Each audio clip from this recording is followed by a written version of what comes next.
Hello everyone, welcome to the class on factorization. This is fairly a simple topic when it comes to your class 10 board exams, but it's tricky when it comes down to solving sums using this method, and it's always confusing for students in certain number of concepts. So in this lecture we will try to simplify those concepts. We will tackle each and every concept related to this factorization chapter from the very basics, and we will build on. Okay, so firstly, factorization is basically a story of polynomials. So, if I tell you that it is a story of polynomials, then you should understand the term what polynomials are. Firstly, what are polynomials? So, polynomials are basically expressions. Now, expressions of what? This is not clear.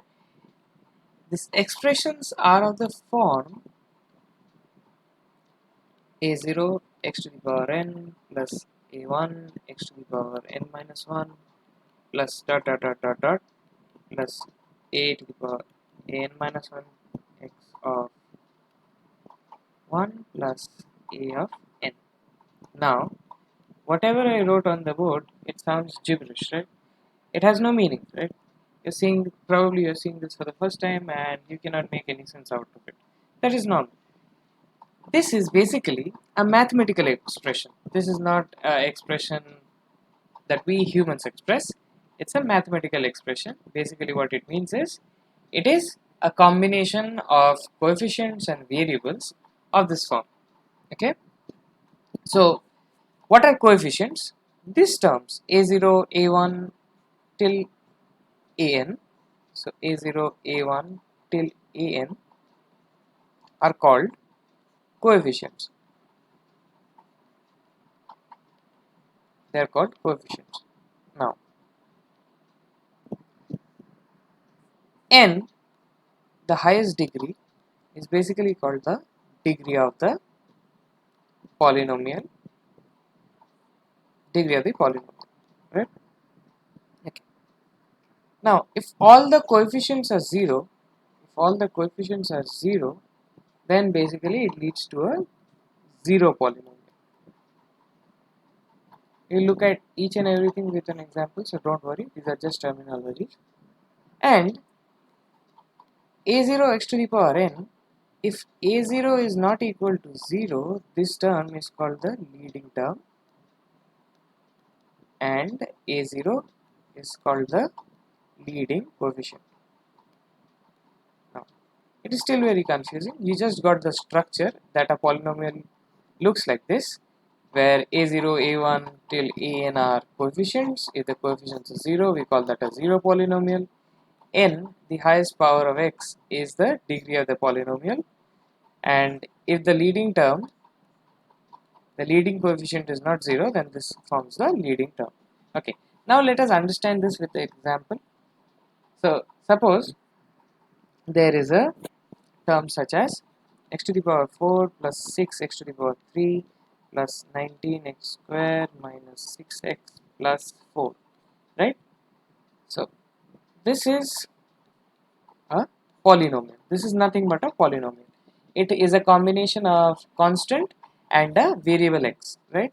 If you put different values of x, you will get different values for this entire expression, right? This is a mathematical expression. So this we called as a polynomial. Now, see, let us identify the coefficients first.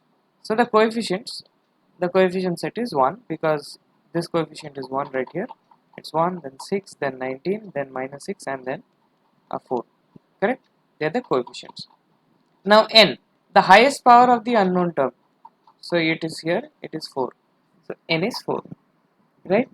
Now, if I would make all the coefficients 0, that is, this is 0, so this term would become 0. This is 0, so this term is also 0. This is 0, this term is also 0. This is 0, this term is also 0. It makes a 0 polynomial. Okay? Right. Now, with that said and done, we have specific names for different kind of polynomials. If the highest power is 2, we call this a quadratic polynomial. If the highest power is 1, of course we call this a linear polynomial, right?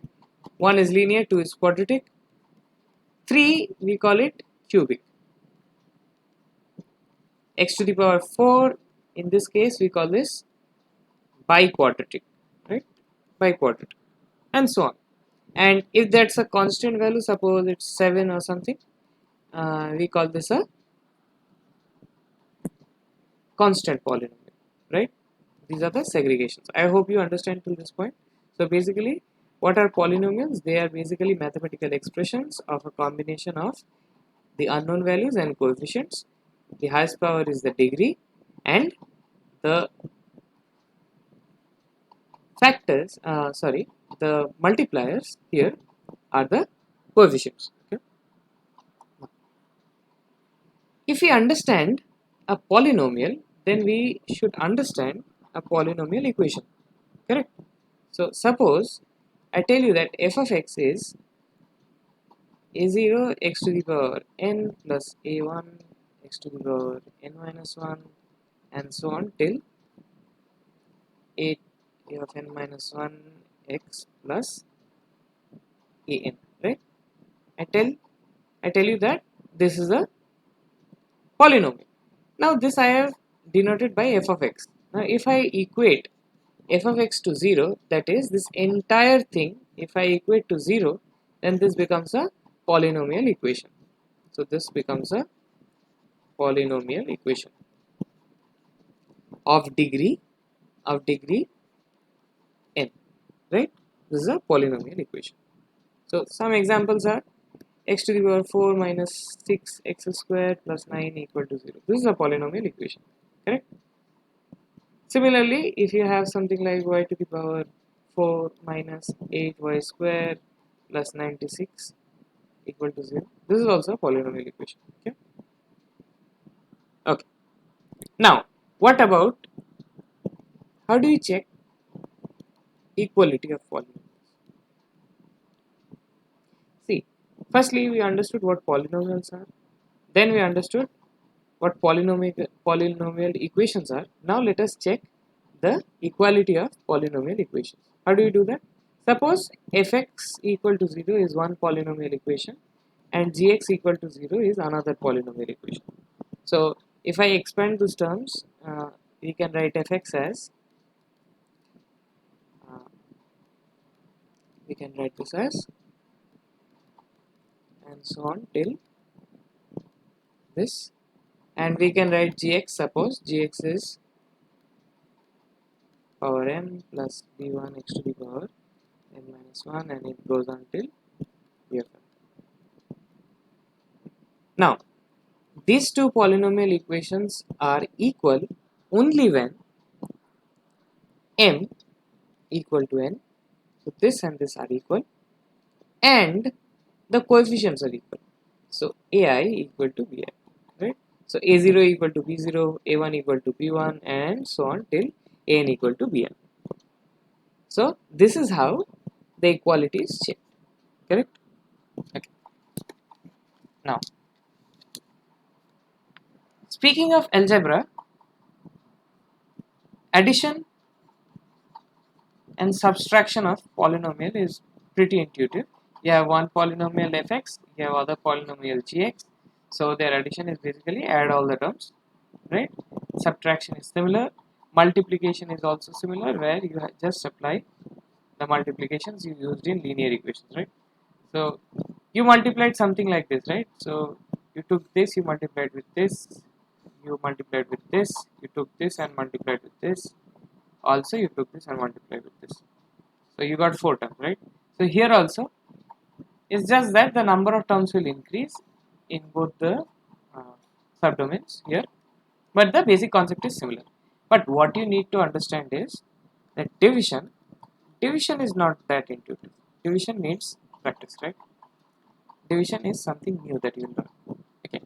So let us suppose we are dividing fx by gx, right? Now this is fairly simple, but it is not quite intuitive for people who are seeing it for the first time. Okay, but let me try and simplify this. Suppose fx is 2x cubed minus 7x squared plus 5x minus 9. Suppose this is fx, and you have g of x. G of x is 2x minus 3, right? and you need to divide this entire polynomial by this term, right? So how do you do that?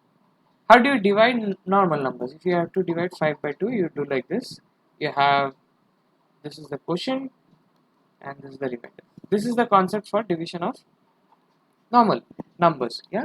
So polynomials are also, they also follow this pattern. Okay. So what you do is you write the dividend here,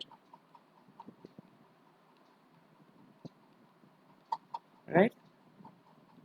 And you write the divisor here, correct? Now, basically look at the highest power here. You need to subtract this. See, the basic idea is you need to bring this entire term to 0. And how do you do it? Let me first explain. So, if I multiply this entire term with an x squared, this will give me 2x cube minus 3x square, correct? So, now subtract. So, here you did 2 into 2, you subtracted it from here, right? So, subtract. So, if I subtract this, basically change the signs, this cancels off, this becomes minus 4x square, and the remaining terms are basically same because we are just adding 0 here, so no change. So plus 5x minus 9, correct?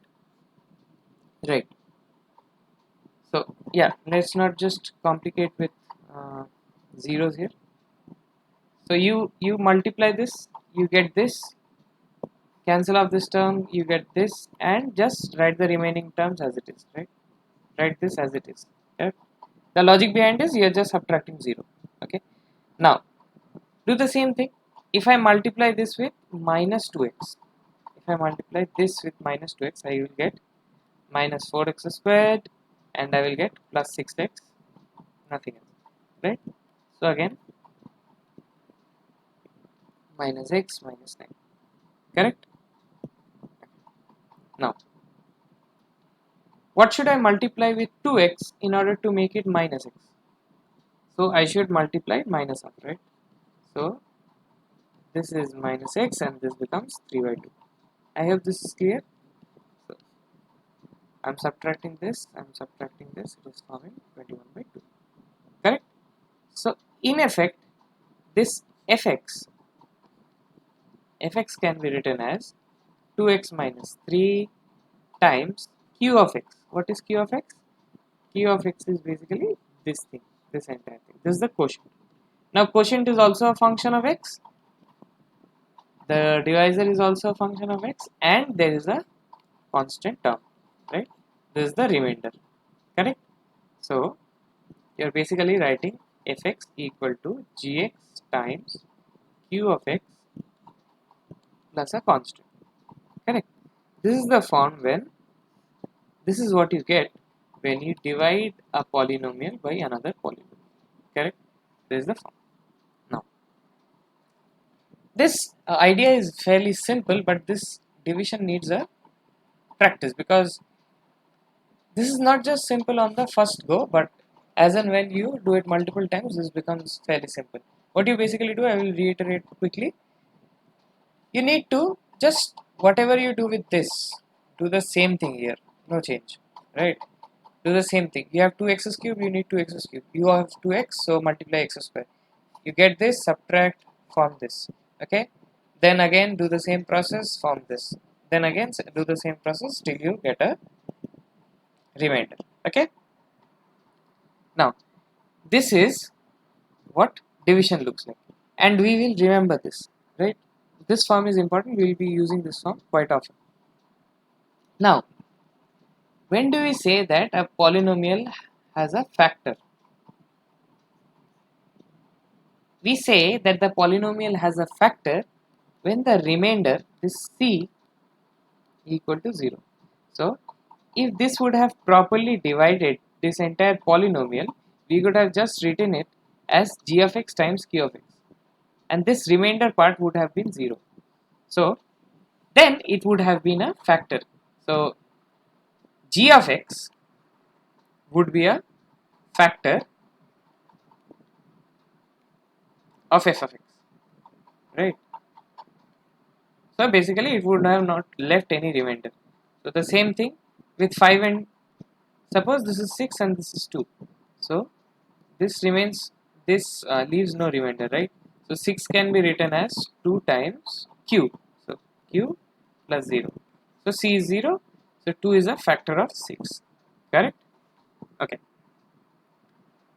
So with that said and done, now let us look into, we understood polynomials, we understood how to write polynomial equations, we understood how to check the equality of polynomial equations, and we also learned how to divide a polynomial by another polynomial and how to find factors. We did a lot of things. Now let us look into finding value of a polynomial. Now what does this mean? Value of a polynomial. Suppose fx is something like x cube minus 6x plus 3. Correct? This is the value of fx. This is the polynomial. Okay. Now it is said that find the value of the polynomial when x is 2. Okay.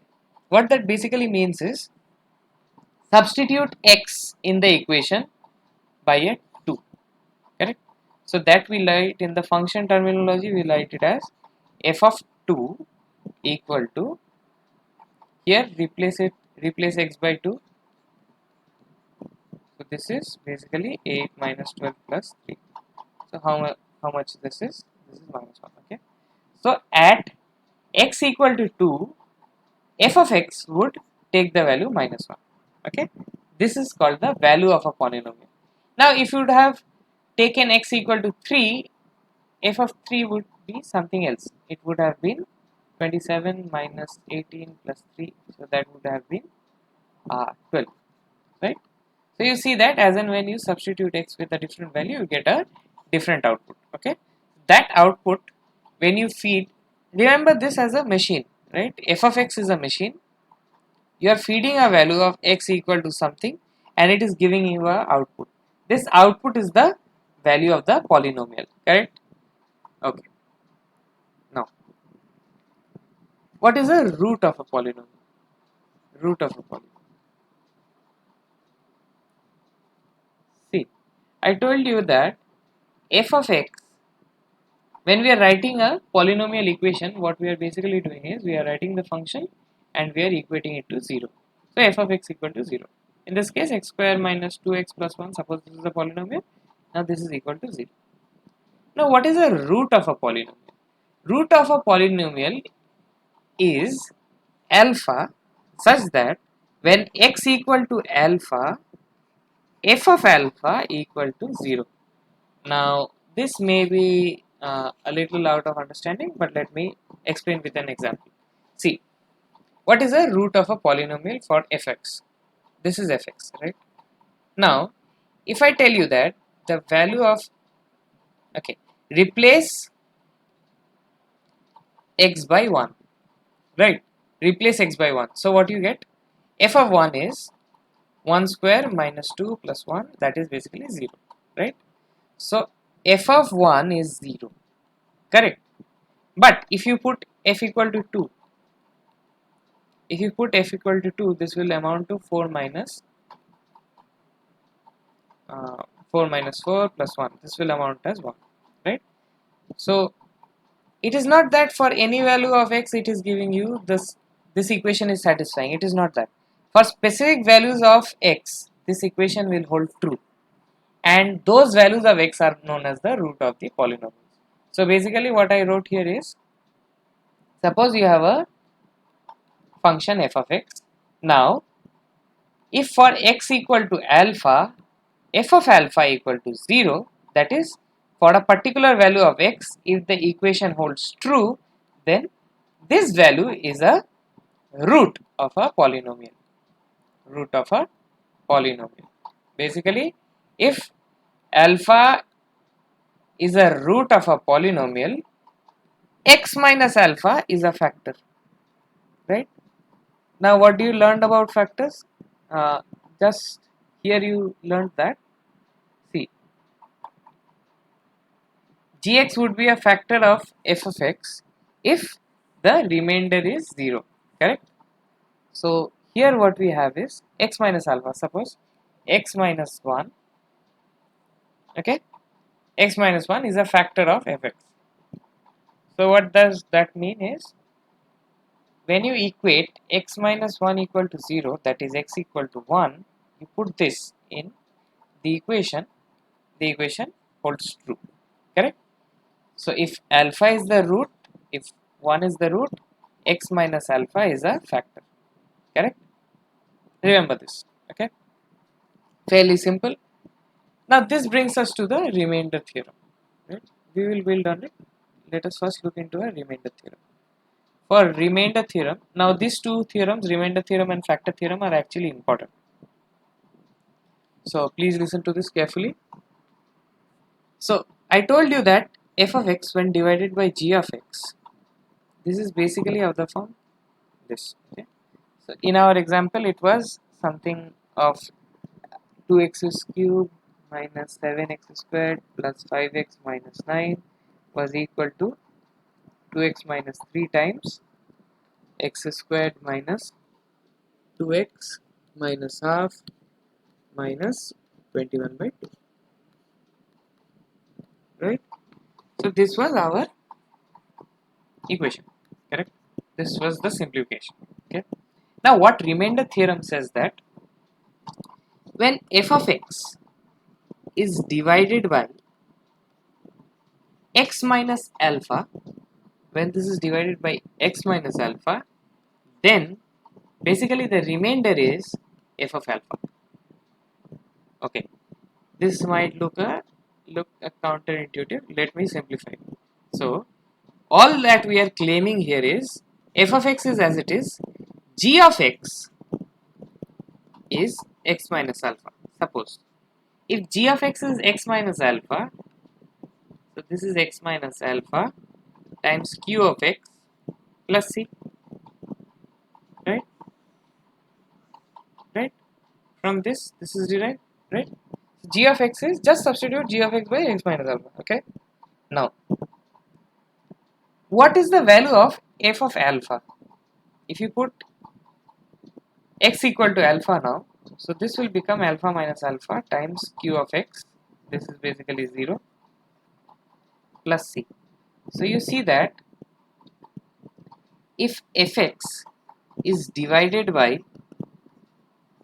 x minus alpha, the remainder is f of alpha. Let me show you. Okay. Suppose, let us do a question. Okay, before that, before doing the questions, so if this is x plus alpha, if this divides, okay, so the remainder would be minus alpha, f of minus alpha. Correct? This is one theorem, and the second theorem is ax plus b is a factor, then the remainder would be minus b by a. It is divided by ax plus b. Sorry, it is not a factor. So when it is divided by ax plus b, this would result in this remainder. Okay. So I guess it is becoming a little difficult. So I will give you guys a short trick. Okay. Just use this short trick. So when I say that you need to divide fx by anything, let us say by x minus alpha, anything, right? So how do you know the remainder? What you do is you equate this term to 0 first. Equate x minus alpha to 0, find the value of x equal to alpha. Correct?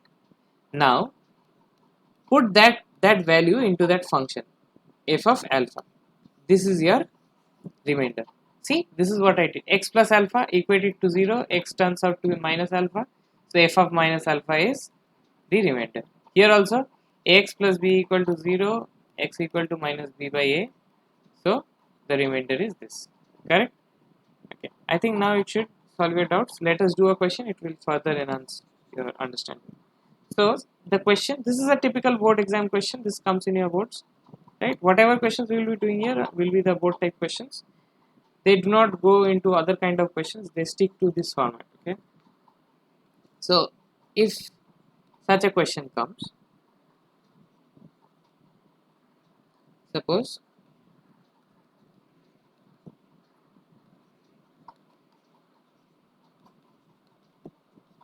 so you are asked to find the remainder without dividing. So you cannot divide this entirely. Dividing this and finding out the remainder, this is a separate type of question. We did this earlier. We did this somewhere here, right? We divided and we got the remainder. This is a process. This also comes as a type of question, but here we are not asking that, right? We are interested to find the remainder, and this is divided by this without actually dividing this. Okay, so what is the process? So theory says that if x minus alpha is dividing f of x, then f of alpha should be the remainder, correct? So now see, x plus 3, equate this to 0, correct? So the value of x is minus 3. I guess you all got this till here. Just equate this divisor to 0 and find the value of x. Now just put this value, just substitute the value of x in f of x by this value. So f of minus 3 is basically 2 into minus 3 squared minus 7 into minus 3 minus 1. So this comes into 2 into 9 plus 21 minus 1, and whatever this is basically 38. Correct? So the remainder is 38. We didn't divide, we just got the answer without any division, right? We got the remainder. Okay? So this is there. Correct? This is a type of question which is very common in your board exams, especially when you are appearing for your competitive exams as well. This is a very common kind of a question. Okay. So let us look at one more question related to this. Let us look at one more question. Suppose it is given that f of x is x cube plus 3x squared minus kx plus 4, which when we divide f of x by x minus 2, it leaves remainder k. Now understand this question properly. So it is said that when f of x is divided by x minus 2, the remainder is k. Okay. Firstly, what do? You need to divide f of x by this. So first equate x minus 2 equal to 0, take the value of x as 2. Correct? So when divided by x minus 2, it should leave a remainder of f of 2. Correct? Up till here we did in the remainder theorem. So now it is given in the question that this remainder is equal to k. So just equate this as k. Put the value of x. It is 8 plus 3 into 4 minus k into 2 plus 4 equal to k. So from here it comes as 12 plus 12 equal to 3k. So k is 8. So k is basically 8. So for k equal to 8, x minus 2 when divides this polynomial leaves the remainder of 8. Correct? That's the answer. Now this is still the remainder theorem. So I'll reiterate the remainder theorem. The remainder theorem states that f of x, okay, firstly, if I divide f of x by g of x, I can write basically fx equal to the divisor times the quotient. Both are functions of x plus the remainder. Correct? So now the remainder theorem states they are all basically related. So if you understand one, you will understand everything that follows.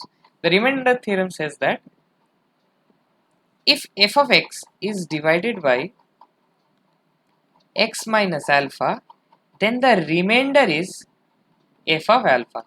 So basically whatever this thing is there, equate this to 0, find the value of x equal to alpha, put f of alpha, you will get the remainder.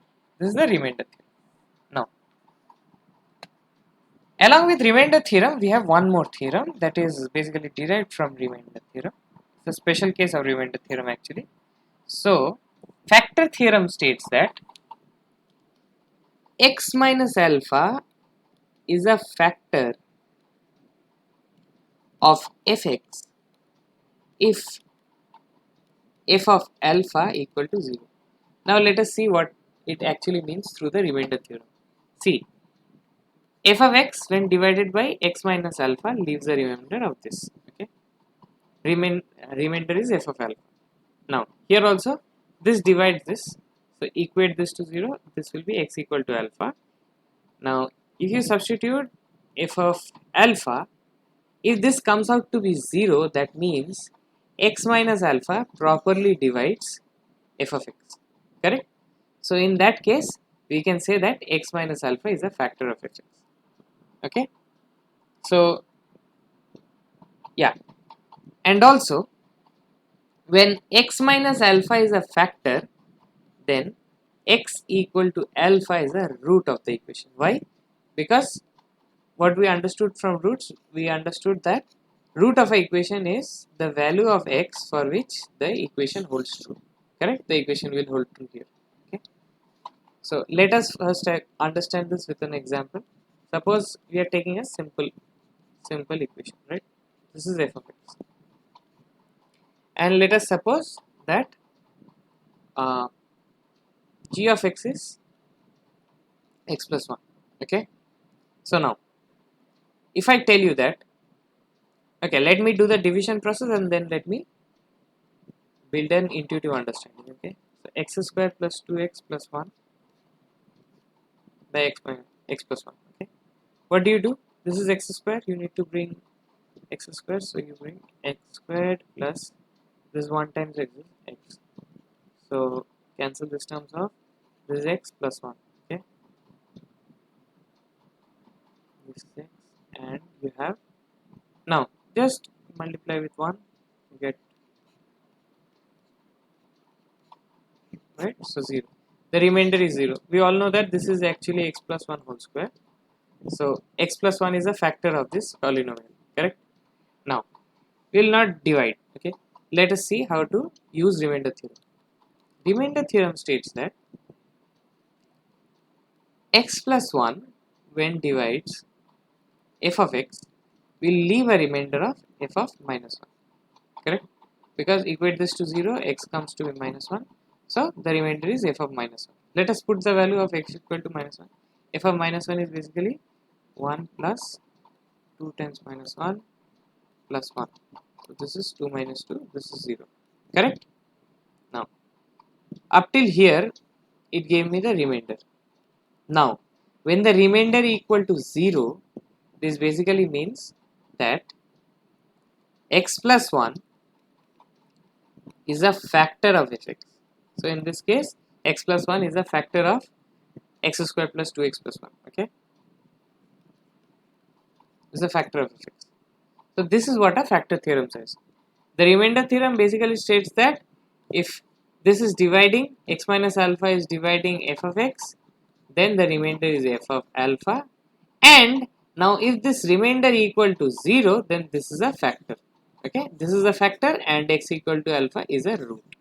Okay, that is the two theorems clubbed together for you guys. Now let us take up a question. Suppose it is said that x minus 5 and 2x minus 1 are factors of 2x squared minus 11x plus 5 equal to 0, correct? Denote this by f of x. Okay, so what are the roots of the equation? You guys already have, some of you have an idea of quadratic equations. So in quadratic equations we just look for values x1 and x2 such that f of x1, f of x2, they are zeros, right? They are zeros, correct? They are zeros, then it will satisfy the equation, correct? Okay, so now x minus 5 equal to 0, so x equal to 5. So let us check what happens at 5. So 2 into 25 minus 55 plus 5, right? 55 50 and 5 is 55, so this results in 0. So this is a factor, right? X minus 5 properly divides because it is a remainder 0, and x equal to 5 is a root, so value for which equation satisfies, holds. Okay, now 2x minus 1 equal to 0. This is also given a factor now. So x equal to half, f of half should leave a remainder of 0. Okay, let us check. 2 into 1 by 4 minus 11 by 2 plus 5. Now how do you go about solving this? This is 2 by 4 minus 22 by 4 plus 5. So basically minus 20 by 4 minus 5 plus 5, 0. Right? This is how you solve a sum. Okay? Alright. Now these are typical questions. The division method is a typical question. Then you have a second question of the type that show this is the factor, use the factor theorem and the remainder theorem. Okay. After that you will be given a question of this type.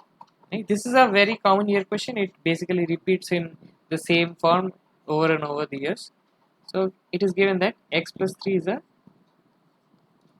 factor of 2x squared minus x minus 21. Okay.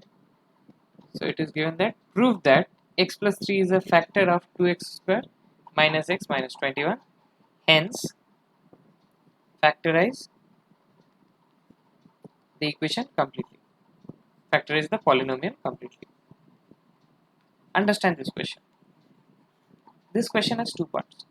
In the first part, you are asked to prove that x plus 3 is a factor.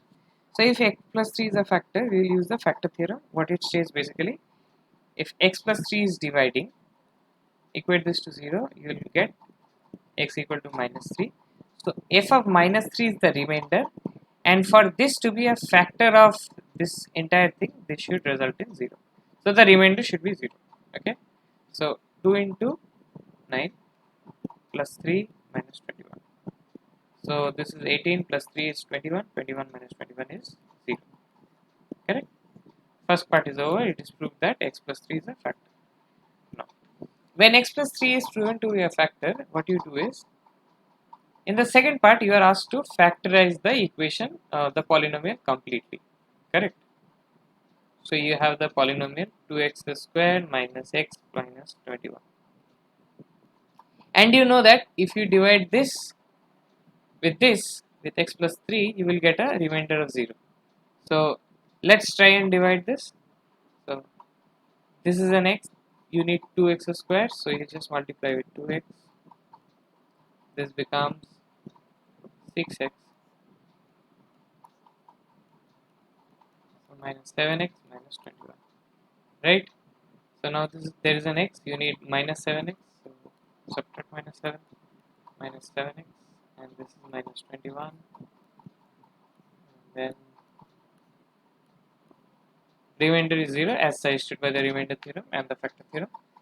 So fx can be written as x plus 3 times 2x minus 7 plus 0. Correct? So just write this 2x square minus x minus 21 equal to x plus 3 times 2x minus 7. Now this is your answer. You leave this answer in this form, you get full marks. Okay? Get this completely correct. Now, okay. This is one type of question where they will give you a factor, they will tell you to prove that this is a factor and then use that factor to completely factorize. This is a question. Now a harder variant of this question is, suppose you are given use factor theorem,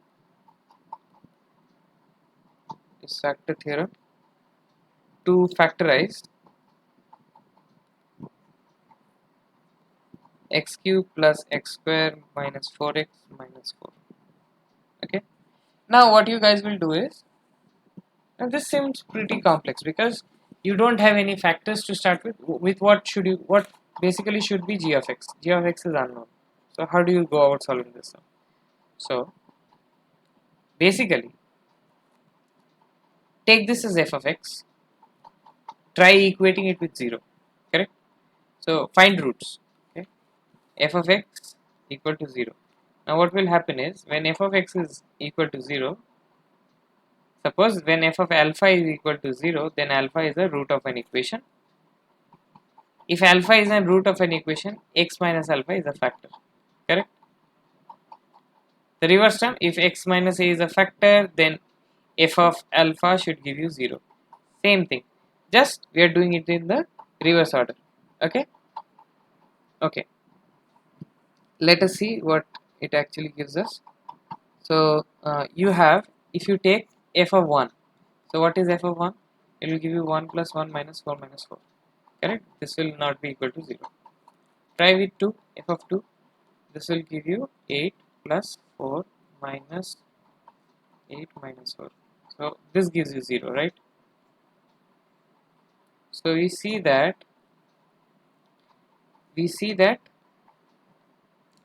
f of 2 equal to 0, right? So 2 is a root, correct? 2 is a root of the equation. So that means x minus 2 is a factor. So x minus 2 is a factor. So basically f of x equal to x minus 2 times g of x plus 0 remainder. So this will be, f of x will be properly divisible by x minus 2, correct? Okay, let us do that. Let us divide f of x by x minus 2. So you get x cube plus x squared minus 4x minus 4, and you have x minus 2 here. So let us properly divide. This is x cube, you have an x, you need an x square. So x square minus 2 into x square is minus 2x square. So cancel this term. This time is 3x square minus 4x. You have a x, you need 3x square, so you multiply with 3x. 3x squared minus 6x becomes 2x minus 4. You have an x, multiply with 2, becomes 2x minus 4. Correct? This leaves a remainder of 0. So basically f of x equal to x minus 2 times x squared plus 3x plus 2. Right? Leave this as the answer. This time is correct. What did we do here? We were just given f of x and nothing else, and we were told to factorize this completely. So in order to factorize this completely, we needed a factor of this. Okay. Otherwise, it would not have been a complete factorization, because it would have carried a remainder along. So we don't need a remainder. We basically want to have this form f of x equal to g of x times q of x. Okay. So here f of x needs to be factorized, right? So what you do is you find alpha such that f of alpha is 0. Right? In this case, we found f of 2 to be 0. Now, if f of 2 is 0, this basically means that x minus 2 is a factor. Because if x minus 2 is a factor, then by factor theorem, it leaves a 0 remainder, correct? Now, once you got x minus 2 is a factor, what you did is you factorized the entire equation and you just got the results. That's it. That's all about what you did. Okay, correct. So, this is one type of question. And finally, there is another type of question which is fairly simple, but and with this we can end the class, because these are the only type of questions that come from this chapter. Just practice these questions properly. So this is another type of question. This is also important for your boards. It's basically a board question only. It is given that x plus 2 and x plus 3 are factors of the equation. Now this is a complex type, so please do it carefully. Of the equation 2x cubed plus ax squared plus 7x minus b, correct? And you need to find the value of a and b. So I urge you guys to do the question, and after doing the question, just resume the video. Okay. Okay. Now that you are here, let us first understand the question. Okay. So it is given that this is basically your f of x. So firstly, write down what is known. 2x square, 2x cubed minus ax squared plus 7x minus b. Right. Now it is given that x plus 2 and x minus 3 are factors. Okay, our factors are f of x. Correct. What that basically means is, when you equate x plus 2 equal to 0, that is when you get x equal to minus 2, and in the case where you equate x plus 3 equal to 0 and you get x of minus 3. So f of minus 2, that is the remainder when you are dividing by the factor, and f of minus 3, that is the remainder when you are dividing by the factor, is 0, right, is 0. Just put the values of minus 2 and minus 3 in the equation and just generate two different equations. Okay, so the first equation, f of minus 2, this is 2 times minus 8 plus a times 4 plus 7 into minus 2 minus b equal to 0. Since x plus 2 is a factor, therefore f of minus 2 should leave a remainder equal to 0. This is minus 16 plus 4a minus 14 minus b equal to 0. Simplifying it further, this is basically minus 30 equal to b minus 4a, or 4a minus b equal to 30. This is your equation 1. This is 1. Similarly, put f of minus 3 equal to 0. Same, right? So you will have 2 into minus 27 plus 9 times a minus, plus 7 times of minus 3 minus b equal to 0. Simplifying this further, minus 54 plus 9a minus 21 minus b equal to 0. So this is 9a minus b equal to 75. Correct? 75. These two are the two equations. So you have simultaneous linear equations, 4a minus b and 9a minus b. What you do is you solve these equations. So just subtract the equations. So you get 5a equal to 45. So the value of a is 9. You got one value. Just put the value here. 4 into 9 minus b equal to 30. So b equal to 6. So the values of a and b are, a is 9 and b is 6. This is your answer. Correct? These are all the questions that can come from your factorization. We can covered all the concepts. So in factorization, the basic things are, you first need to have an understanding of polynomials, degree of polynomials, leading term and leading coefficients, idea about coefficients in general. This is what you need to know about polynomials. What are the different kinds of polynomials? Quadratic, biquadratic, cubic, a zero polynomial, a constant polynomial, right? The highest power is known as the degree, correct?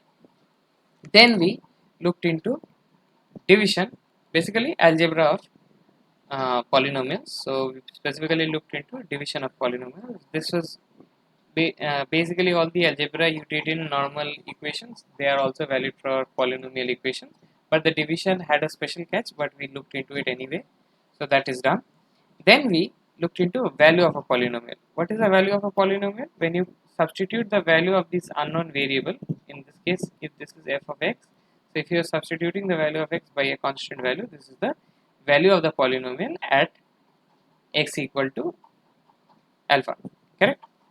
Now, then we looked into root of a polynomial. Root of a polynomial basically told us that the value of the polynomial for which the entire value collapses to 0. So suppose x equal to alpha, and for that f of alpha becomes 0, then this is the root of a polynomial, basically the solution. Okay. From there we went to the remainder theorem. What did the remainder theorem tell us? It told us that if x minus alpha is dividing f of x, the remainder will be f of alpha, right? We basically proved this. Then we looked into factor theorem. Factor theorem told us that it told us that the remainder theorem tells you that when x minus alpha divides f of x, the remainder is f of alpha. I am just telling you that for x minus alpha to be a factor, f of alpha should be equal to 0. That is, it should not leave any kind of a remainder, right? Then only it is classified to be a factor. That is basically what we did. And we looked into multiple questions with various concepts in action, and we looked at different types of questions that actually comes in your board exams, incorporating all these concepts: the factor theorem, the remainder theorem, the root of polynomial concept, the value of polynomial concept. We also did the division of polynomials. This is a common question, and the common question being, this is a factor, show that this is a factor, and hence factorize complete. Okay, so and polynomial understanding is important. So this chapter on factorization is completed. I hope you guys have understood some concepts. Please rewatch the video if you have any kind of problems with any specific areas. They are explained sufficiently.